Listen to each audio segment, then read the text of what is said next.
iska masaajidka kale istawdo bartay telefoonada inaga silent isniga gelido bismillah wa bilaa sama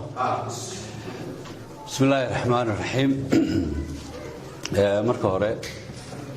saxaafadda waan salaamay waxaan salaam ugu gudbinayaa shacabka reer Somaliland meel ay joogaanba waxa ogtiin maanta afayeenkii xusbigu wuxuu xiran yahay xogeeyay wuxuu xiran yahay madax kale oo xusbigaana xarigooda naloo sheegay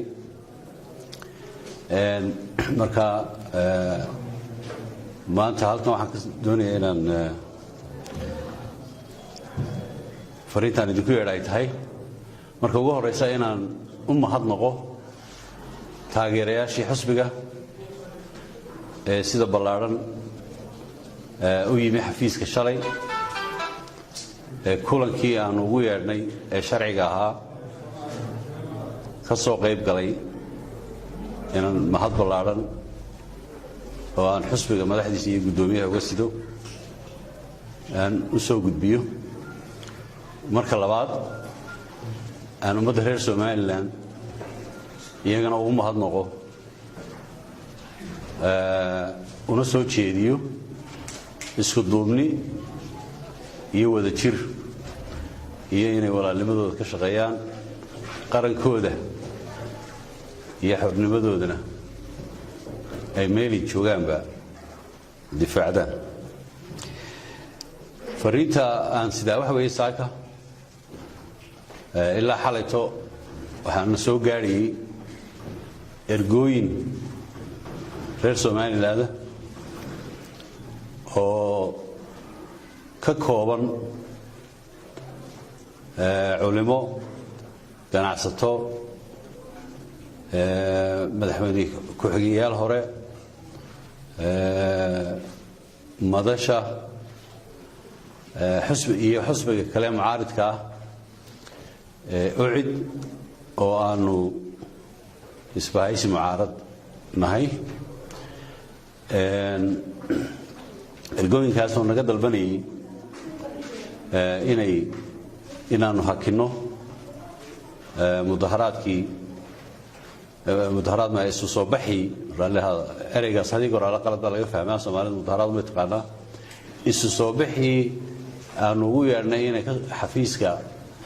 ay yimaadaan taageerayaashayadu sharciga ahaa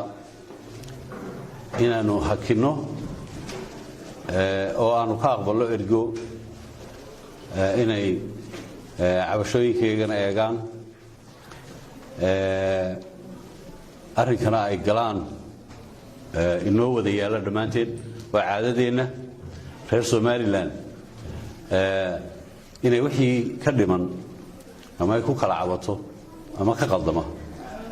ay gudaheeda ku saxato annaguna mabda'a xusbi ahaan kama weynin waanu ka aqbalnay sidaa daraaddeed waxaanu joojinnay oo hakinnay maanta baaqii uu guddoomiyuhu ugu baaqay in maroodi jeex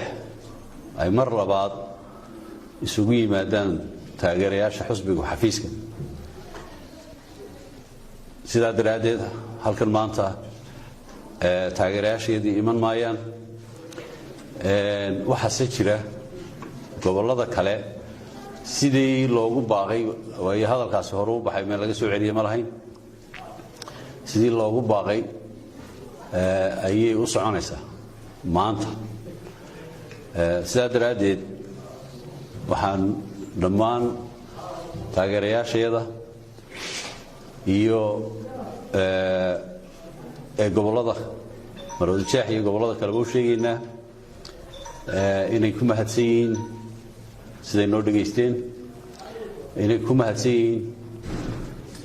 inay qarankooda heegan ugu yihiin ka shaqayntiisa iyo ilaalintiisa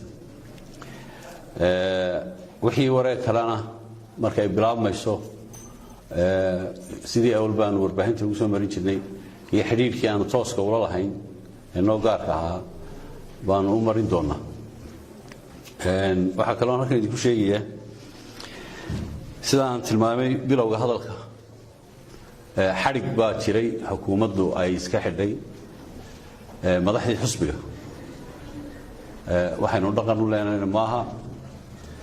sharcina uma aragno waxa kaloo ay waxaanaanu leenahay degdega loo sii daayo xorriyaddoodina ha loo soo celiyo iyadoo shuruud la'aana waxaa kaloo jirta oo ilaa xalay socotay inay xukuumaddu ilaaladii guddoomiyaha xusbiga waddani ay doonayaan inay qaarna ka haysteen qaarna ka qaadayaan oo ay leeyihiin soo baxa qaarna ay doonayaan inay xidhaan arrintaa waxaan u aragnaa inay tahay un kicin kale guddoomiyuhu in nabadgelyadiisa la ilaaliyo oo si sharciga loo ilaaliyo oo ciidanka qaranka uu ilaaliyo xaq buu leeyahay xusbiyaduna xaq bay u leeyihiin waxaanu arrintaana sheegaynaa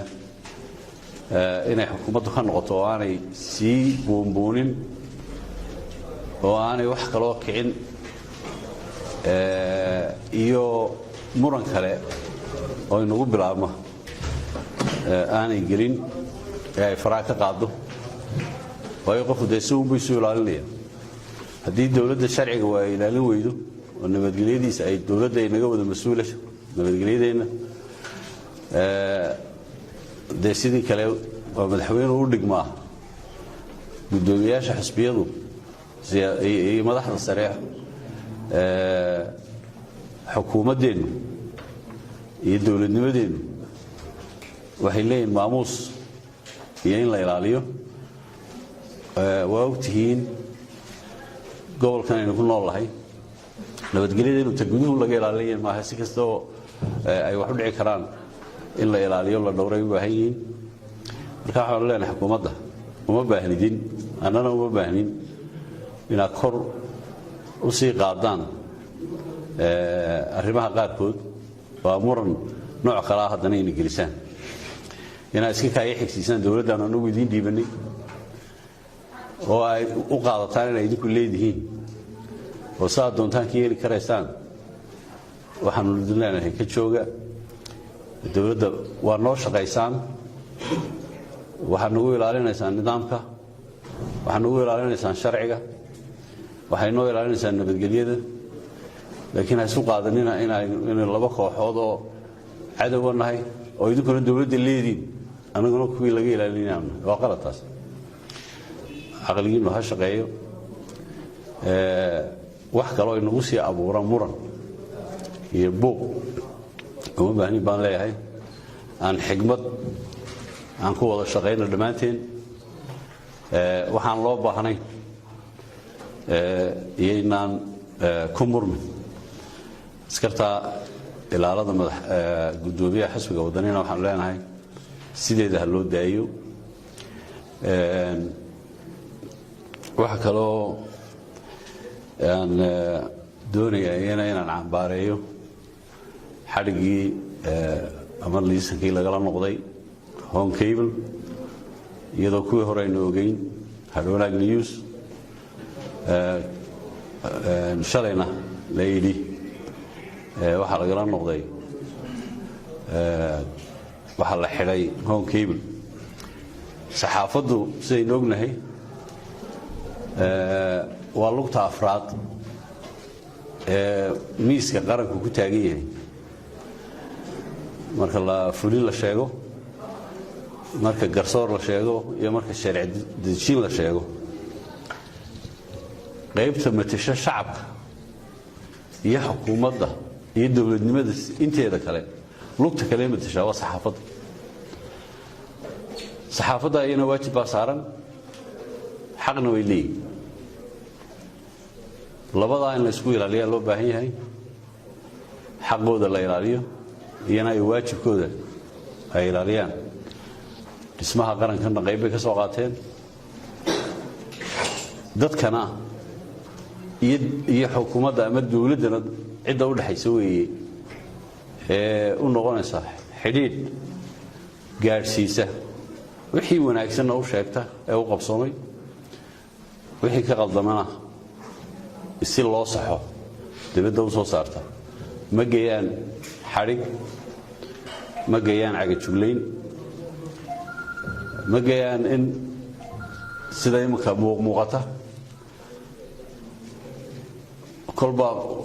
dadka loo diro guryahooda askar oo gurigaagii askari baa garaacaya la yidhaahdo haraasmadkaas waxaa aan isqabani madaxweynaha dalka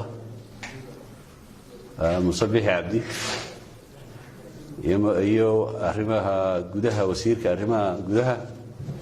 Mujaahid Maxamed Kaahin Axmed waxay ku faanaan inay soo halgameen inay u soo halgameen xorriyadda dalka inay u soo halgameen madax bannaanida inay u soo halgameen xuquuqul insaanka inay u soo halgameen xorriyadda saxaafadda maanta waa nasiib darro in iyagoo kursiga fadhiya ay noqoto intiiba qaar iyaga hoostooda ku dulman inay noqdaan oo arrimahaasoo dhamme ay hoostooda ku dulmanaadaan isma qabanayso inay waana waxaan iyagana u habboonayn taariikhdoodana u habboonayn waxaan leenahay uma baahnidin inaad waddadaa martaan ka soo noqda baan leenahay faraha ka qaada saxaafadda haddii ay saxaafaddu ay xeer meel kaga dhacdeen xeer bay leeyihiin ha la mariyo laakiin tifiyada in loo soo fadhiisto loo dhaarto oo dabeedna la xidho ma qabato baan leenahay inana anfici mayso waa salaamantiin